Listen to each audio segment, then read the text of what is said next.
bersyukur padaku dengan apakah dibalas segala kebaikanmu. Segenap hatiku menyembahmu Yesus, ku bersyukur padamu selamanya.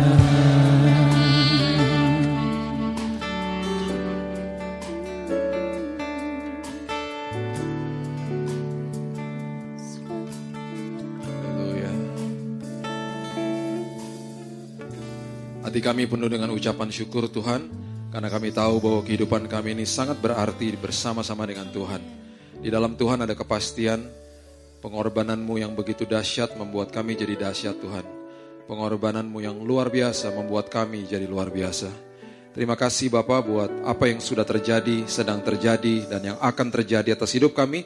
Karena kami tahu semuanya adalah rangkaian rencana dan rancangan yang begitu indah bagi kami anak-anak Tuhan. Kami mengucap syukur Tuhan buat kehidupan ini. Kami tahu bahwa kami bernafas, kami berdiri pada saat ini karena ada Tuhan di dalamnya. Kami tahu Tuhan bahwa fondasi dari hidup kami adalah kebenaran itu. Dan tujuan daripada kehidupan kami adalah kekekalan bersama-sama dengan Tuhan. Kami mengucap syukur buat malam hari ini. Berterima kasih bahwa kami tahu bahwa Roh Kudus ada di tengah-tengah kami. Sebagai mentor agung kami yang akan mengajar kami. Memberikan kami Tuhan kuasa untuk melakukan firman Tuhan. Terima kasih Bapak, kami sambut firman-Mu yang hidup. Kami sambut kebenaran firman Tuhan yang senantiasa memerdekakan kehidupan kami. Hanya di dalam satu nama, yaitu nama Yesus Kristus, Juru Selamat kami yang luar biasa, kami berdoa. Kita sama-sama katakan, amin. Haleluya. Saya diberikan sebuah tema yang sangat dahsyat, yang sangat luar biasa, dan saya sangat suka sekali waktu bacanya. Buka bersama-sama saya di Kolose pasal yang kedua. Saya diberikan ayat ini, ayat yang ke-6 sampai ke-7, nanti sebentar kita akan lihat korelasinya seperti apa. Ini ada di dalam hati saya sudah bertahun-tahun dan saya mau mengajarkan sesuatu yang mungkin out of the box dan mungkin sesuatu yang gak pernah kita pikirkan sehari-hari. Sesuatu yang sangat penting dalam hidup ini dan ini cocok sekali dengan apa yang saya mau bagikan. Firman Tuhan mengatakan begini, Kolose 2 ayat yang 6 sampai 7 mengatakan begini. Kamu telah menerima Kristus Yesus, Tuhan kita, karena itu hendaklah hidupmu tetap di dalam Dia. Saya mau supaya kita mengerti di dalam Dia itu maksudnya apa ya.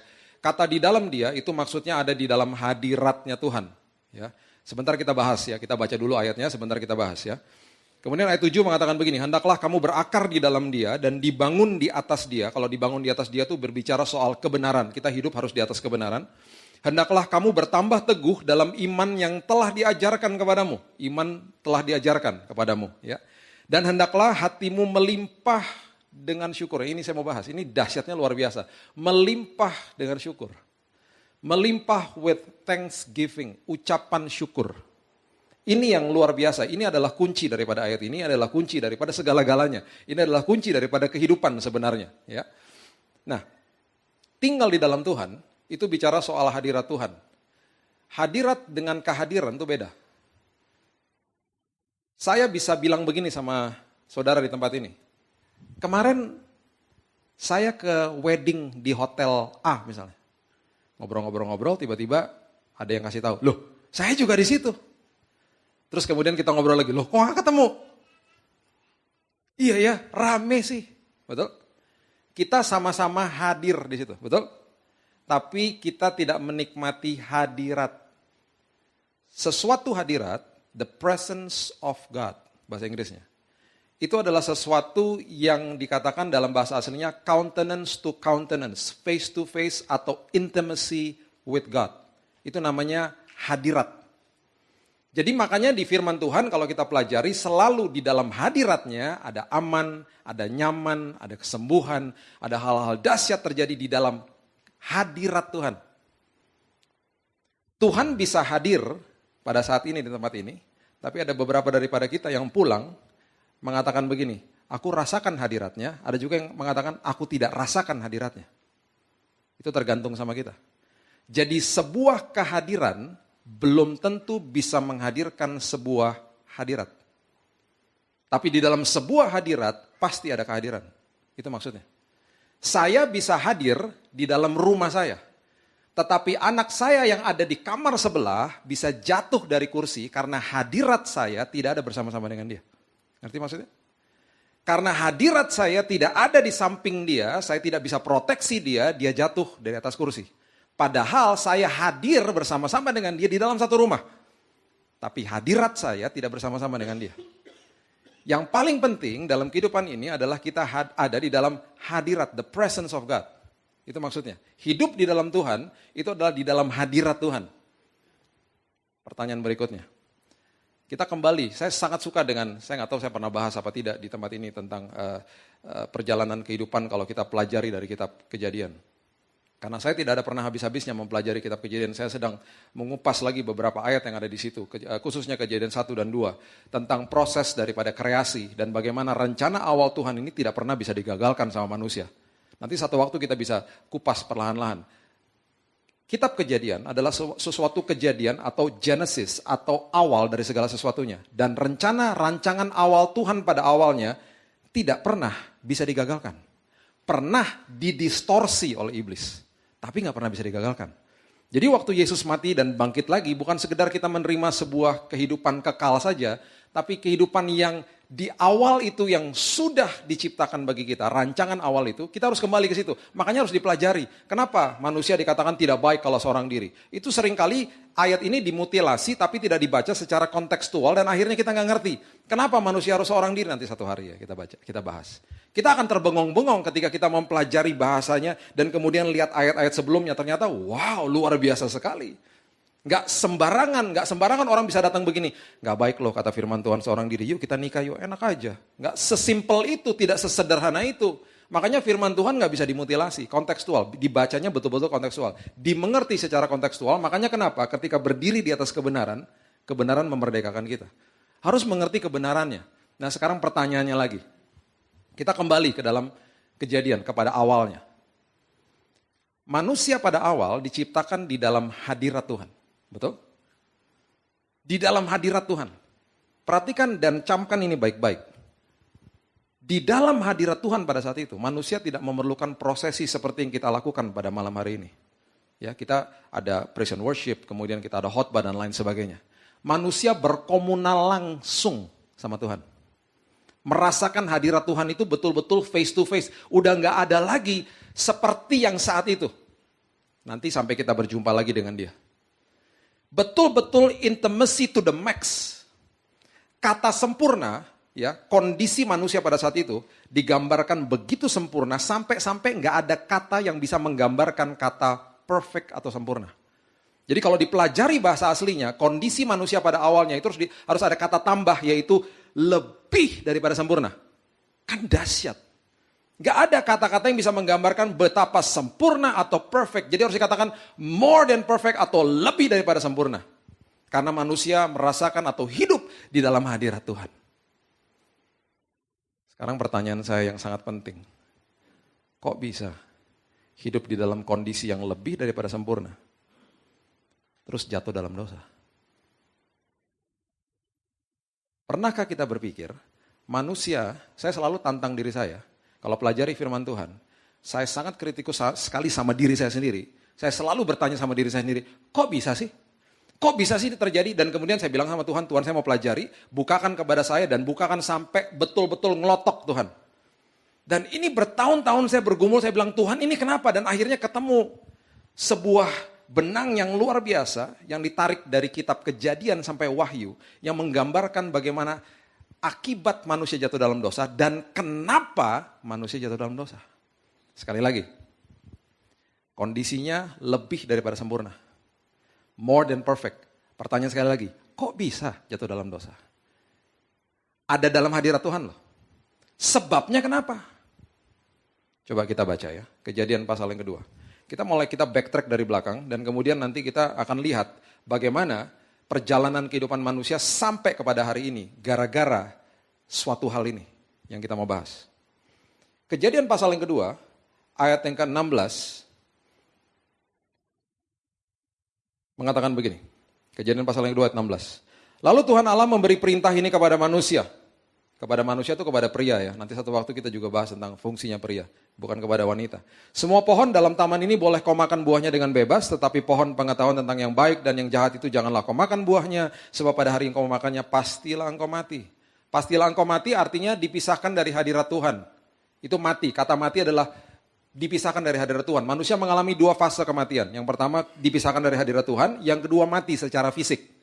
Makanya kenapa waktu Yesus mati di kayu salib, ringkas saja, waktu dia mati di kayu salib, ada sesuatu hal yang sangat, bahasa Inggrisnya dreaded for him. Sesuatu yang sangat betul-betul menyedihkan hatinya, sampai-sampai dia stres berat. Itu bukan karena dia mati secara fisik, bukan.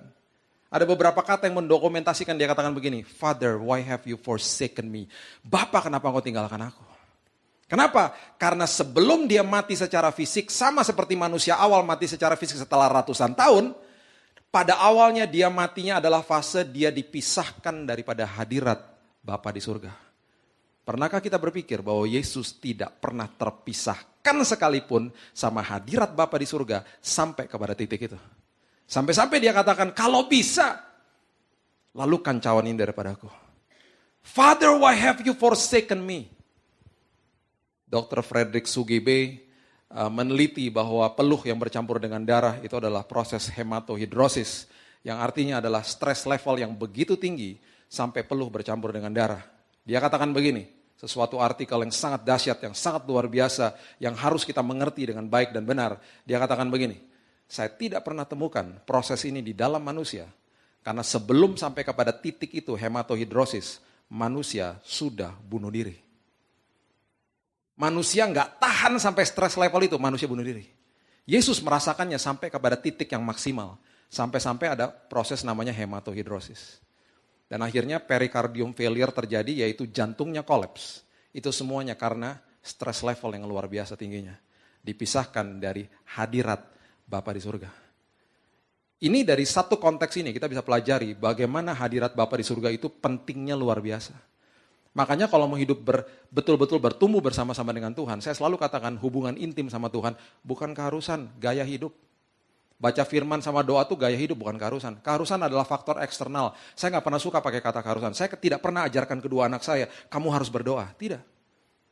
Saya selalu tanamkan dalam hidup mereka, berdoa, baca Alkitab adalah gaya hidup, lifestyle. Kalau lifestyle, lahir dari dalam sini. Kalau keharusan faktor eksternal, bisa lupa, bisa kesal sendiri, bisa capek sendiri, bisa burn out sendiri karena faktor eksternal. Bukan lahir dari dalam sini. Tapi ketika lahir dari dalam sini kita akan nagih. Seperti makan dan minum kan sudah jadi gaya hidup. Bukan keharusan. Gaya hidup kita akan nagih. Sebentar lagi kalau kita belum makan malam, kita akan nagih makan malam. Oke? Jadi hadirat itu luar biasa pentingnya. Sekarang baca kenapa sebabnya manusia jatuh dalam dosa. Kejadian pasal yang ketiga. Ayat yang keempat sampai ke-6 mengatakan begini. Ini betul-betul mengerikan. Waktu saya mendapatkan ini, saya betul-betul bilang, Tuhan, jaga hati saya Tuhan. Tetapi ular itu berkata kepada perempuan itu, dia gak bisa cari jalan lain lah, gak bisa cari, mau selingkuhan gimana? Dia mau pakai dosa selingkuhan, cuma ada satu pria, satu wanita kok. Jadi gimana mau caranya? Akhirnya dia temukan celah ini, dan dia lempar kepada manusia, ide ini, dan ditangkap sama manusia. Dan ini adalah kebohongan dia yang masih dilakukan sampai pada hari ini. Tetapi ular itu berkata kepada perempuan itu, sekali-sekali kamu tidak akan mati. Dengan kata lain, kamu tidak akan bisa dipisahkan dari hadirat Bapa. Itu maksudnya.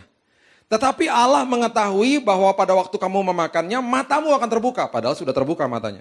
Dan kamu akan menjadi seperti Allah, tahu tentang yang baik dan yang jahat. Maksudnya apa? Dia kasih tahu begini, kamu tahu nggak?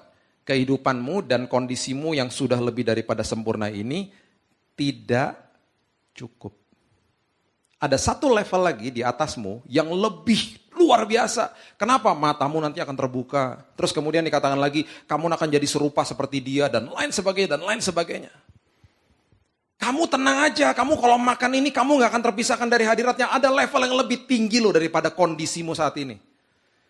Dihembuskan sebuah konteks atau sebuah idea, sebuah ide, pemikiran, pemahaman bahwa kondisimu tidak cukup. Ketika manusia rasa tidak cukup, manusia tidak mengucap syukur. Ketika manusia tidak mengucap syukur, manusia rentan jatuh dalam dosa. Ayat selanjutnya, ayat yang ke-6 mengatakan begini. Perempuan itu melihat bahwa buah pohon itu baik untuk dimakan. Pertama kali loh didokumentasikan bahwa menurut persepsi wanita ini, pohon itu sedap untuk dimakan. Dan sedap kelihatannya, lagi pula pohon itu menarik hati karena memberi pengertian.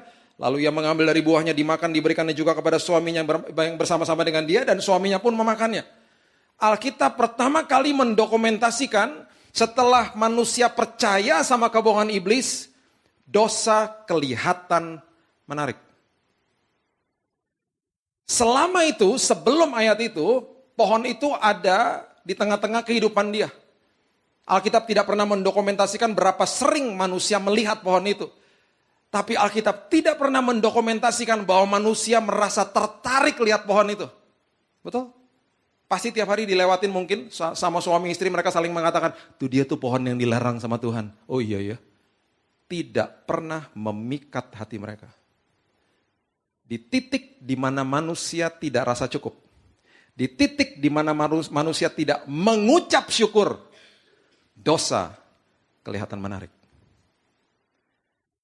Akibat manusia jatuh ke dalam dosa, itu karena tidak mengucap syukur.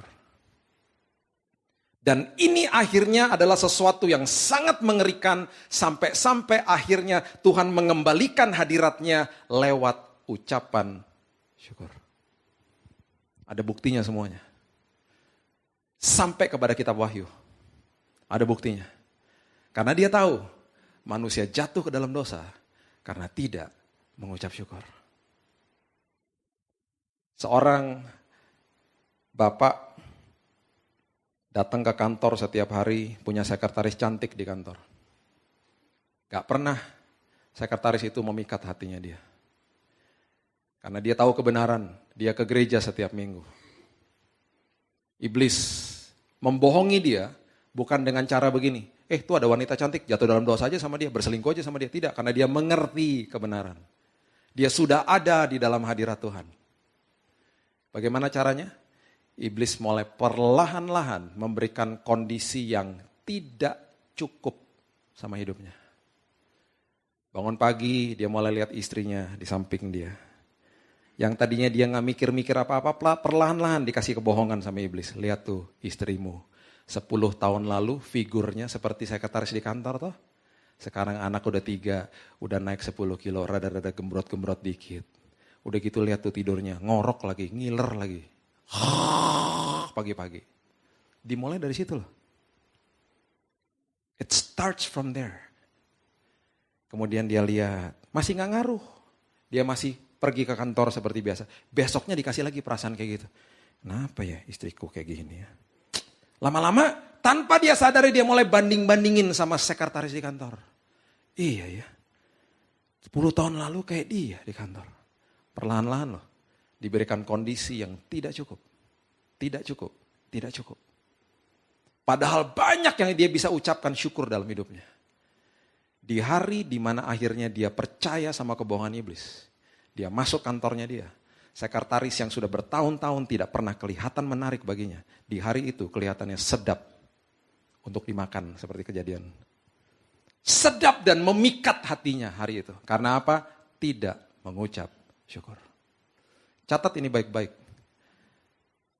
Orang yang senantiasa mengucap syukur adalah orang-orang yang selalu punya kekuatan di dalam Tuhan dan sangat sulit jatuh dalam dosa.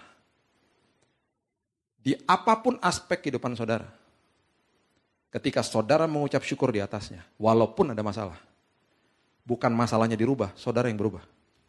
Makanya saya sangat suka dengan Roma 5 ayat yang kedua, dikatakan begini, ketika ada kesengsaraan, sebelum ada pengharapan yang tidak mengecewakan, ada kata yang dua kata di tengahnya, ketekunan dan tahan uji. Yang berubah bukan masalahnya. Jangan pernah berdoa jadi orang Kristen yang kanak-kanak. Tuhan, lalukan badai ini Tuhan. Tuhan, kalau bisa badai ini lewat daripadaku. Kalau ada badai, kalau ada masalah dalam hidup, berdoa begini, Tuhan tolong supaya saya berubah. Tuhan tolong, saya pasti sampai ke seberang dengan selamat. Tapi selama perjalanan ini Tuhan tolong, bukan masalahnya berubah, aku yang berubah Tuhan. Rubah karakterku Tuhan. Itu baru doa yang dewasa. Itu baru doa yang betul-betul doa di dalam the kingdom of God, the kerajaan surga. Singkat cerita, akhirnya manusia diusir dari Taman Firdaus. Dan ketika manusia diusir dari Taman Firdaus, Alkitab mencatat dengan sangat jelas. Alkitab kerajaan surga meletakkan malaikat kerub di pintu gerbang kerajaan surga. Kejadian 3 ayat 23 mengatakan begini. Kejadian 3 ayat 23 mengatakan begini. Lalu Tuhan Allah mengusir dia dari Taman Eden, supaya ia mengusahakan tanah dari mana ia diambil. Ia menghalau manusia itu. Menghalau itu arti katanya adalah mengeluarkan daripada hadirat Tuhan. Expelled from the presence of God.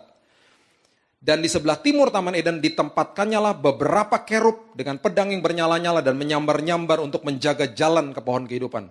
Nanti di rumah bisa dibaca ada di Yehezkiel 1 sama Yehezkiel 10, definisi daripada malaikat kerub. Malaikat kerub adalah malaikat yang mempunyai 4 sisi muka, di tengahnya ada bara api, kalau jalan berderu-deru, dan malaikat ini adalah malaikat yang merupakan pasukan khusus dari kerajaan surga yang ditugaskan untuk membunuh siapa saja yang berani-berani datang ke hadirat Tuhan dengan tangan hampa. Jadi malaikat kerub adalah malaikat yang ditempatkan di dalam ruang maha suci. Ketika ada tabut perjanjian, di atasnya ada lambang malaikat, itu adalah lambang malaikat kerub. Makanya ketika imam besar masuk dan dia tidak kudus, yang membunuh adalah malaikat kerub. Karena malaikat kerub adalah malaikat yang menjaga hadirat Tuhan. Makanya di Kejadian dikatakan jangan berani-berani datang ke hadiratku dengan tangan hampa. Orientasinya di dalam perjanjian lama adalah semuanya serba pengorbanan. Nah disinilah akhirnya mulai sebuah renovasi, sebuah penebusan dimulai pada saat ini. Di kitab Perjanjian Lama, tepatnya di kitab Keluaran pasal yang 25, ayat yang ke-8 dikatakan begini. Keluaran pasal yang 25, jauh sebelum Yesus hadir, dikatakan begini. Keluaran 25 ayat 8, dan mereka harus membuat tempat kudus bagiku. Ini inisiatifnya Tuhan loh. Supaya aku akan diam di tengah-tengah mereka. Kenapa? He miss you. Tuhan kangen dengan manusia, Tuhan sangat rindu untuk berkomunal dengan manusia. Makanya dia katakan, bangun tempat kudus bagiku, karena aku mau bersemayam di atasnya. Dan akhirnya mereka bangun tempat-tempat kudus pada saat itu. Sifatnya betul-betul secara fisik ada tempat-tempat kudus. Nah pertanyaan berikutnya, kita teruskan lagi. Ketika zaman perjanjian baru, Yesus telah mati bagi kita. Tempat kudus itu apa? Apa yang harus kita bangun sehingga ada hadirat Tuhan bersemayam di atas kita. Dan kita merasakan hadiratnya seperti pada awalnya. Dan di dalam hadiratnya, sekali lagi saya katakan, ada kesembuhan, ada pemulihan, ada damai sejahtera, ada sukacita, ada perlindungan, penyertaan. Hal-hal dahsyat terjadi di dalam hadiratnya. Wahyu pasal yang keempat, ayat yang ke-9 mengatakan begini. Wahyu pasal yang keempat, ayat yang ke-9 mengatakan begini. Dan setiap kali makhluk-makhluk itu mempersembahkan apa? Puji-pujian, hormat dan apa?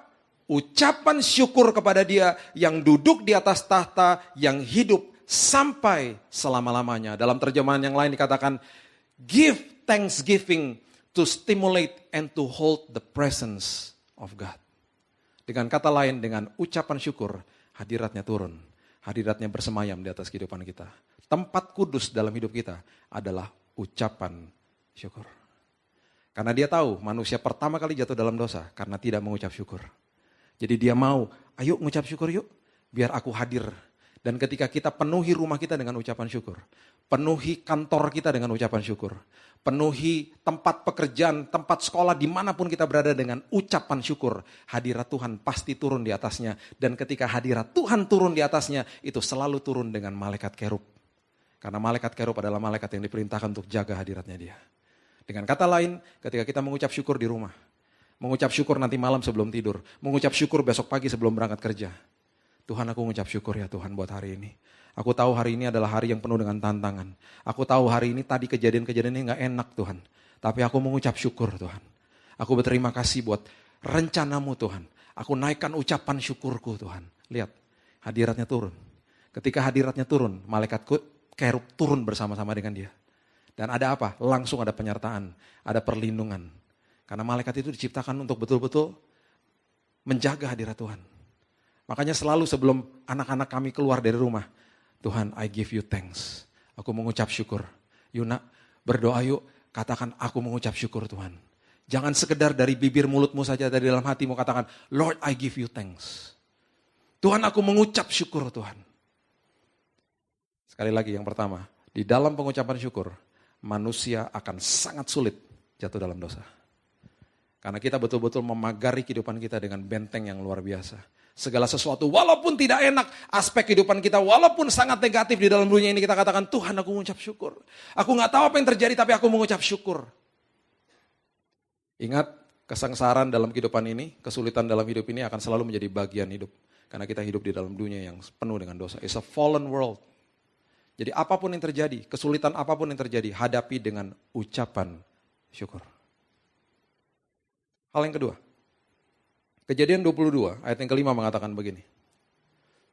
Kejadian 22 ayat yang kelima mengatakan begini, cocok sekali dengan apa yang saudara berikan kepada saya, tema hari ini katanya ada tentang iman dan ucapan syukur di dalamnya. Perhatikan Kejadian 22 ayat kelima ini, karena ada sebuah kebenaran yang sangat luar biasa dan seringkali kata ini dilongkap atau dilewati, tidak dibaca dengan baik dan benar. Kejadian 22 ayat 5, Abraham berkata begini kepada kedua bujangnya, tinggallah kamu di sini dengan keledai ini. Ini ketika mereka Abraham mau mengorbankan anaknya. Aku beserta anak ini akan pergi ke sana. Kami akan sembahyang, kata sembahyang adalah worship with thanksgiving, itu bahasa aslinya. Kami akan mengucap syukur, bahasa sebenarnya. Kami akan sembahyang, kami akan mengucap syukur. Sesudah itu, aku atau kami kembali kepadamu. Dengan kata lain, dia katakan begini kepada kedua bujangnya, saya nggak tahu apa yang terjadi di sana. Tuhan suruh saya mengorbankan anak saya. Tapi aku akan mengucap syukur, dan aku percaya dengan iman yang luar biasa. Kami, saya dan anak saya pasti kembali kepadamu. Tungguin ya. Kata kami di situ adalah pernyataan iman yang sangat luar biasa dahsyatnya. Dan seringkali kata kami itu kita lewati cepat-cepat, kita baca cepat-cepat. Bukan aku loh kembali. Kami, aku dan anakku. Tunggu ya, kita ke atas. Kami kembali kepadamu. Tapi sebelum dia katakan perkataan pernyataan iman ini, ada kata-kata, kami akan mengucap syukur dulu. Kami akan sembahyang. Worship with thanksgiving bahasa aslinya. Catat ini baik-baik. Di dalam ucapan syukur, iman saudara pasti bertumbuh. Di dalam ucapan syukur, apapun yang terjadi, walaupun masalahnya seberat apapun kita hadapi dengan ucapan syukur, itu akan stimulate your faith. Itu akan menaikkan iman percaya kita di dalam Tuhan. Ya bayangkan, ada hal yang sulit aja kita bisa hadapi. Tuhan, apapun yang terjadi, aku tidak mau bersungut-sungut, aku akan hadapi dengan ucapan syukur. Terima kasih Tuhan buat kejadian ini. Oh dahsyat. Saya ketemu sama orang-orang yang keluarganya jatuh di AirAsia, berangkat dari Surabaya 2 tahun yang lalu. 40 lebih orang-orang yang ada di dalam gereja. Orang-orang gereja lah. Yang udah pasti berdoa sebelum berangkat. Yang mereka bisa katakan kepada saya, mereka katakan, saya nggak tahu apa yang Tuhan lakukan. Tapi hatiku penuh dengan ucapan syukur. Hanya itu yang aku bisa lakukan. Dan setelah aku mengucap syukur, aku nggak tahu gimana tiba-tiba ada damai sejahtera, sukacita, kehidupanku berubah. Aku yang berubah. Masalah tidak akan pernah berubah. Ada kemungkinan tidak akan pernah berubah masalah itu. Tapi yang penting aku berubah. Aku pasti sampai ke seberang dengan Tuhan. Hadapi hidup ini dengan ucapan syukur. Ada kuasa di balik ucapan syukur. Karena manusia pertama kali jatuh ke dalam dosa karena tidak mengucap syukur. Ada kuasa yang luar biasa dan itu yang Tuhan selalu katakan, aku mau memulihkan hubunganku dengan manusia if you give me praise and thanksgiving. Naikkan pujian dan hormat dan ucapan syukur kepadaku. Aku akan jamin hidupmu akan sulit jatuh dalam dosa. Aku jamin hidupmu engkau akan bertumbuh di dalam iman. Dan yang sangat luar biasa, 2 Tawarikh pasal yang ke-20, ayat yang ke-13 mengatakan begini. 2 Tawarikh pasal yang ke-20, ayat yang ke-13 mengatakan begini. Ini ketika Yosafat diperhadapkan dengan Bani Moab dan Bani Amon. Bani Moab dan Bani Amon adalah 2 bani yang bukan sekedar hanya berperang dan membunuh prajurit saja. Mereka punya sejarah atau track record. Mereka membunuh juga istri dan anak-anak daripada bangsa yang mereka perangi. Jadi seluruh bangsa ini pergi kepada Tuhan dan mengatakan dan berteriak kepada Tuhan. Ayat 13, 2 Tawarikh 20. Sementara itu seluruh Yehuda berdiri di hadapan Tuhan, juga segenap keluarga mereka dengan istri dan anak-anak mereka. Mereka bilang, Lord, what should we do? Apa yang harus kami lakukan? Ayat 17, lengkap ayat 17. Firman Tuhan katakan begini. Dalam peperangan ini tidak usah kamu bertempur, hai Yehuda dan Yerusalem. Tinggallah berdiri di tempatmu dan lihatlah bagaimana Tuhan memberikan kemenangan kepadamu. Janganlah kamu takut dan terkejut. Majulah besok menghadapi mereka. Tuhan akan menyertai kamu. Oke. Saya kalau dikasih tahu gitu sama Tuhan, oke. Terus kita ngapain Tuhan majunya? Bawa teman-teman aliansi negara seberang enggak? Jangan, Tuhan bilang gitu. Oke, terus ngapain? Bawa senjata enggak? Tuhan bilang lagi, jangan. Terus gimana Tuhan majunya pakai apa? Mereka Bani Moab dan Bani Amon, Bani yang sangat keji Tuhan. Ayat 21. Firman Tuhan katakan begini. Ayat 18 dulu. 2 Tawari 20 ayat 18. Lalu berlututlah Yosafat dengan mukanya ke tanah. Seluruh Yehuda dan penduduk Yerusalem pun sujud di hadapan Tuhan dan menyembah kepadanya. Kemudian orang Lewi ayat 19. Dan Bani Kehat dan Bani Korah bangkit berdiri untuk menyanyikan puji-pujian bagi Tuhan Allah Israel dengan suara yang sangat nyaring. Mereka sudah mulai dapat pewahyuan. Tuhan sudah mulai katakan, maju dengan ucapan syukur. Jadi gak boleh bawa senjata, gak boleh bawa teman-teman aliansi dari negara sebelah. Majunya dengan apa? Ucapan syukur. Ingat, tadi kita sudah belajar di dalam ucapan syukur, ketika hadirat Tuhan turun, malaikat kerub turun bersama-sama dengan hadirat Tuhan. Dan malaikat kerub adalah malaikat yang diperintahkan untuk menjaga hadirat Tuhan. Dan malaikat kerub akan berperang bagi siapapun yang berani-berani datang ke hadirat Tuhan dengan tangan hampa. Ayat 21. Lanjut ayat 21 mengatakan begini. Setelah ia berunding dengan rakyat, ia mengangkat orang-orang yang akan menyanyi nyanyian untuk Tuhan dan memuji Tuhan dalam pakaian kudus. Yang semarak pada waktu mereka keluar di muka orang-orang bersenjata. Sambil berkata, nyanyikanlah nyanyian syukur bagi Tuhan, bahwasannya untuk selama-lamanya kasih setianya. Saya kalau baca ini, saya udah pernah ngalamin, jadi saya udah bisa ngebayangin betapa bergetar lututnya. Saya pernah mengalami, yayasan kami pernah dipanggil ke pengadilan. Saya nggak pernah ke ruang pengadilan sampai tahun 2003. Kami harus mengurus sebuah tuntutan dan lain sebagainya. Dan kami ditipu, dan waktu saya maju ke sana Tuhan bilang, jangan bawa siapa-siapa. Jangan bawa pembelaan. Saya bilang, gimana Tuhan? Saya tahu kamu dalam posisi yang benar, maju saja. Terus kemudian saya tanya lagi, gimana Tuhan? Tuhan bukakan ayat ini. Maju dengan ucapan syukur. Bergetar nggak lututnya? Ya pastilah. Pastilah, saya setiap kali ada sesi court, mau maju tuh bergetar lutut saya. Perhatikan ayat yang ke-24. Ketika orang Yehuda tiba di tempat peninjauan di padang gurun, mereka menengok ke tempat laskar itu. Tampaklah semua telah menjadi bangkai berhantaran di tanah. Tidak ada yang terluput.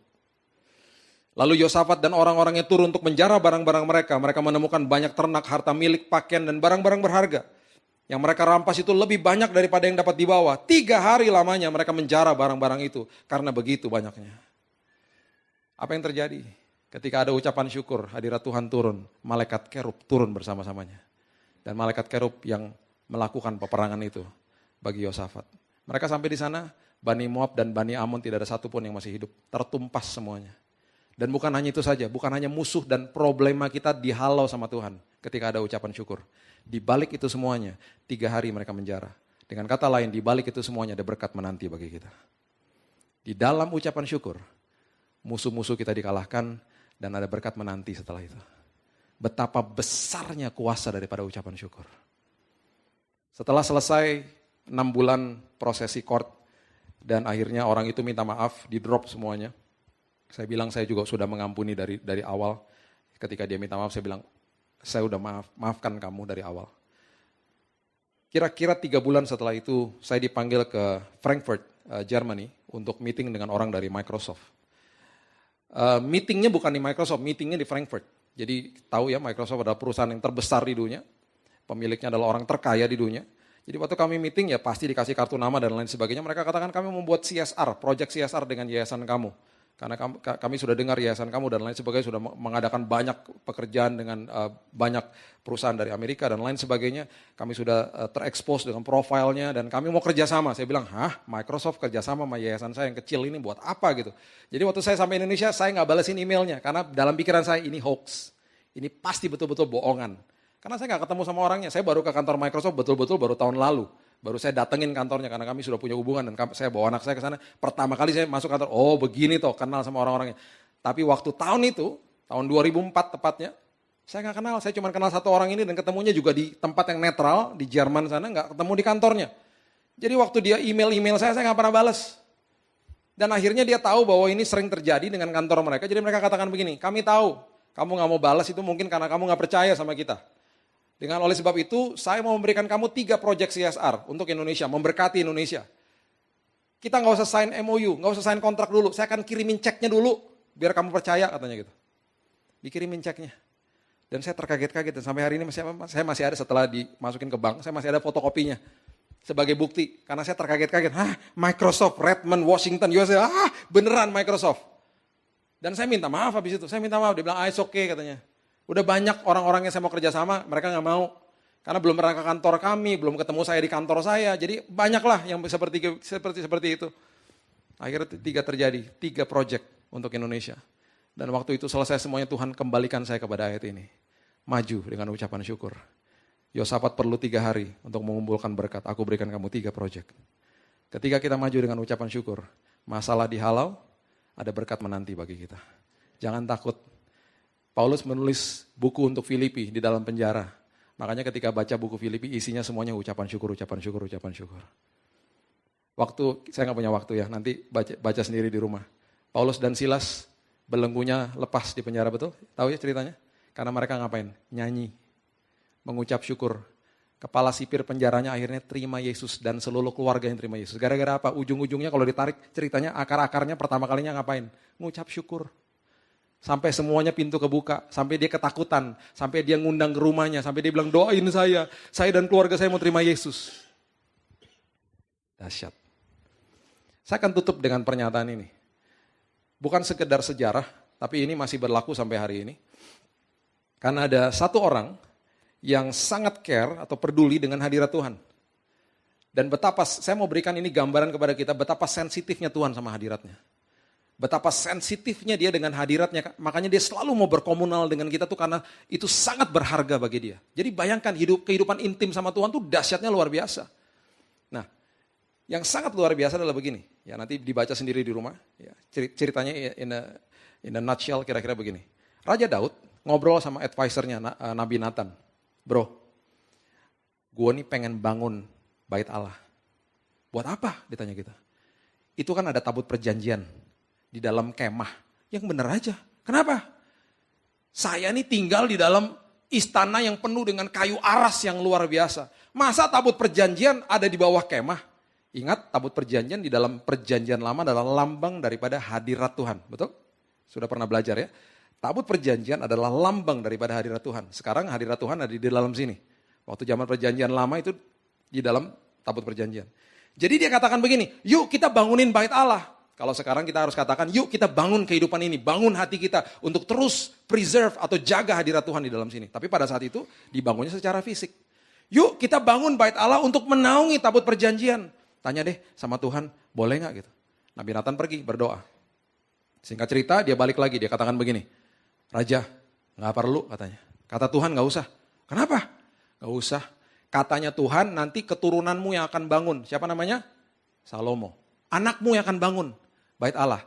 Tapi, nah ini dia. Karena ini inisiatifnya datang darimu, karena inisiatifnya ini lahir dari hatimu, aku akan membuat perjanjian denganmu, kata Tuhan.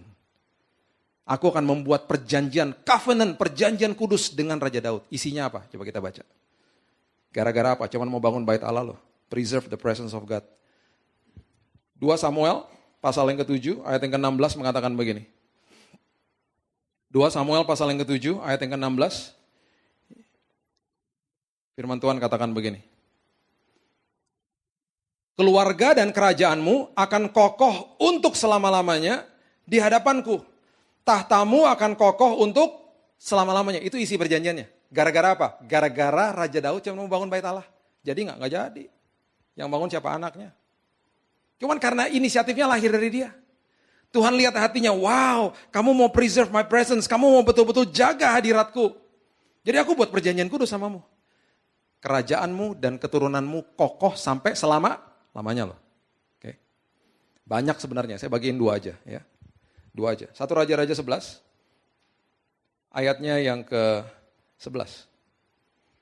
Salomo hidup dalam dosa. Salomo punya, waktu dia selama hidupnya itu dia punya 300 gundik dan 700 istri. Ya, bisa bayangkan satu pasang mertua sudah ribet, ini ada 1000 pasang mertua ya. Selamat aja tuh Salomo. Hidup di luar rencana Tuhan, orang yang paling berhikmat padahal. Ya. Ayat 11, 1 Raja-Raja 11 ayat 11 mengatakan begini. Lalu berfirmanlah Tuhan kepada Salomo, oleh karena begitu kelakuanmu, yakni engkau tidak berpegang pada perjanjian dan segala ketetapanku yang telah kuperintahkan kepadamu, maka sesungguhnya aku akan mengoyakkan kerajaan itu daripadamu dan akan memberikannya kepada hambamu. Harusnya aku koyakan kerajaanmu. Hanya pada waktu hidupmu ini aku belum mau melakukannya, oleh karena siapa? Daud. Karena aku sudah membuat perjanjian kudus sama Daud. Dan dari tangan anakmu lah aku akan mengoyakkannya. I will preserve your kingdom. Aku akan jaga kerajaanmu. Karena aku sudah buat perjanjian kudus sama ayahmu. Kemudian kejadian terus. Raja Abiam, nanti dibaca di rumahnya. Raja Abiam dan keturunannya terus ada beberapa tahun setelah itu. Hidup di dalam dosa. Dan selalu Tuhan datang dan katakan begini. Harusnya aku koyakan kerajaanmu. Tapi karena aku sudah membuat perjanjian dengan moyangmu. Udah dengan moyangnya nih, Daud. Aku akan luputkan kerajaanmu. Selalu begitu Tuhan ngomongnya.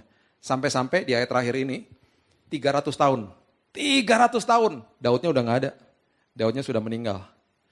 Ada seorang raja namanya Hizkia. Kerajaannya mau diusik sama Raja Asyur. Tentara Asyur. Ini 300 tahun loh. Daudnya udah gak ada. Udah meninggal. 300 tahun kemudian, Raja Hizkia mau diusik sama tentara Asyur. Firman Tuhan mengatakan begini. Ayat terakhir 2 Raja-Raja 19. Ayat 34 sampai 35 mengatakan begini. 2 Raja-Raja 19, ayat 34 sampai 35 mengatakan begini.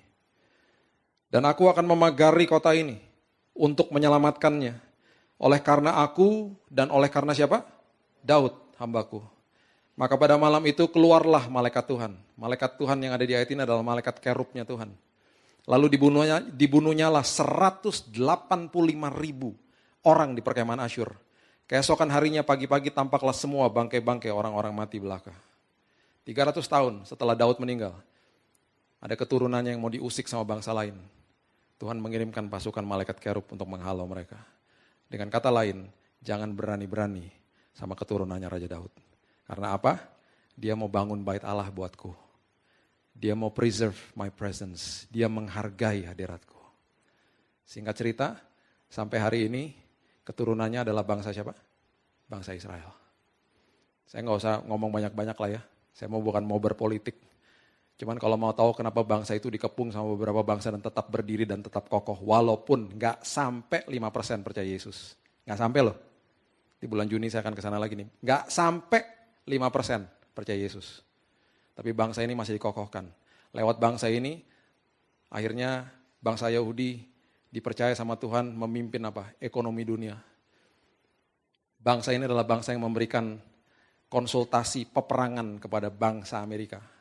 Mossad adalah pasukan elitnya mereka yang paling luar biasa ditakuti sama seluruh dunia. Mereka adalah bangsa pertama yang menciptakan prosesor di komputer kita. Mereka adalah bangsa yang menciptakan smartphone yang kita pegang. Mereka adalah bangsa yang menciptakan the first kamera yang bisa masuk ke dalam tubuh manusia. Perusahaan Given Image. Dan masih banyak lagi. Negara yang tidak sampai 5% percaya Yesus. Tapi masih dikokohkan sampai hari ini. Gara-gara apa? Keturunan Raja Daud. Karena apa? Raja Daud mau memperhatikan hadirat Tuhan. Bayangkan ketika kita lakukan itu pada hari ini. Bukan sekedar kita diberkati, keturunan kita pun diberkati sama Tuhan. Keturunan kita pun dikokohkan sama Tuhan. Saya tutup dengan ini. Kita rangkumkan ya. Manusia pertama kali jatuh karena tidak mengucap syukur. Ketika manusia mengucap syukur, karena sampai hari ini iblis akan terus membohongi kita dengan memberikan kondisi yang tidak cukup. Hati-hati. Setiap hari dia tidak akan langsung sodorin kita dosa. Karena kita tahu kebenaran. Dia akan perlahan-lahan kasih tahu ini. Kerjaanmu gak cukup, uangmu gak cukup. Udah nyuri aja, udah ambil jalan pintas. Istrimu begini, suamimu begini, udah ambil jalan pintas. Gak cukup kondisimu. Lawan itu semuanya dengan ucapan syukur. Poin yang pertama, ketika kita mengucap syukur, kita akan sangat sulit jatuh dalam dosa. Ketika kita mengucap syukur, iman kita bertumbuh. Ketika kita mengucap syukur, perlindungan penyertaan Tuhan seperti Yosafat terjadi atas hidup kita. Dan di balik itu semuanya ada berkat menanti bagi kita. Di balik ucapan syukur, bukan sekedar kita diberkati, keturunan kita pun diberkati Tuhan. Itu yang sudah dibuktikan sama Raja Daud. Lakukan ini karena ada the power of thanksgiving. Hidup intim sama Tuhan. Selalu mengucap syukur setiap hari. Ajari keluarga kita. Ajari kalau sudah menikah, ajari suami, istri, anak-anak kita. Senantiasa mengucap syukur. Isi doa-doa kita dengan ucapan syukur. Dan lihat kehidupan kita akan menjadi luar biasa. Mari kita berdoa.